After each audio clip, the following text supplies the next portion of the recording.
Emiliano Martinez ওভাবে প্রাচীর হয়ে না দাঁড়ালে এখন হয়তো আক্ষেপেই পুড়তে হতো লিওনেল মেসিকে। 1-1 গোলে সমতার ম্যাচে টাইব্রেকারে প্রথম শট নিতে গিয়ে গড়বড় করে ফেলেছিলেন আর্জেন্টাইন অধিনায়ক। পোস্টের মাঝামাঝি পানেনকা শট নিতে গিয়ে বল মেরে বসেন ক্রসবারে। যে শটে মেসি গোল মিস করেছেন সে ধরনের শট তাকে সাধারণত নিতে দেখা যায় না। ম্যাচ শেষে টাইব্রেকারে মিস করা শট নিয়ে কথা বলেন মেসি। বলেছেন চোট থেকে ফেরা নিয়ে। হিউস্টনে এনার্জি স্টেডিয়ামে এই কোয়ার্টার ফাইনাল ম্যাচে আবার চোটে পড়ার ভয়ে ছিলেন মেসি। তবে সেমিফাইনালের আগে আর্জেন্টাইন সমর্থকদের আশাবাদের খবরই শুনিয়েছেন কিংবদন্তি। গ্রুপ পর্বে চিলির বিপক্ষে ম্যাচে চোট পাওয়া মেসি পেরুর বিপক্ষে খেলেননি। তবে আজ কোয়ার্টার ফাইনালে ইকুয়েদরের বিপক্ষে ম্যাচের শুরু থেকেই ছিলেন। 36 মিনিটে লিসান্দ্রো মার্তিনেজের গোলের উৎস ছিলেন তিনি। যদিও ম্যাচের বাকি সময়ে খুব একটা নিজের মান অনুযায়ী খেলতে পারেননি আর্জেন্টাইন অধিনায়ক। পুরো 90 মিনিটে মেসির বলে স্পর্শ ছিল মাত্র 27 বার। গোলকিপার এমিলিয়ানো মার্তিনেজের চেয়ে একবার বেশি।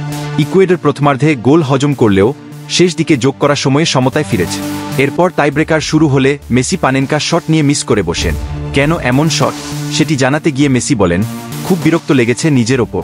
ভেবেছিলাম কিকটা ভালোই হবে। আমি 2 গোলকিপার ডিবু ও রুইয়ের সঙ্গে কথা বলেছিলাম। এই কিকটা অনুশীলন করা হয়নি, শুধু কথা বলে নিয়েছিলাম। আমার চেষ্টা ছিল বলটা আস্তে করে মারতে, কিন্তু উঁচুতে উঠে গে।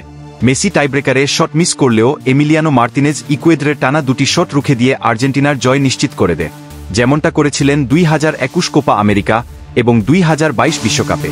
31 বছর বয়সী মার্তিনেজের প্রশংসা করতে গিয়ে মেসি বলেন, আমি জানতাম এ ধরনের সময় দিবু দাঁড়িয়ে যাবে। এ ধরনের মুহূর্তই ওর পছন্দ, যেটা তাকে বড় করে তুলেছে। ও গোলবারের নিচে থাকলে অন্য রকম হয়ে ওঠে।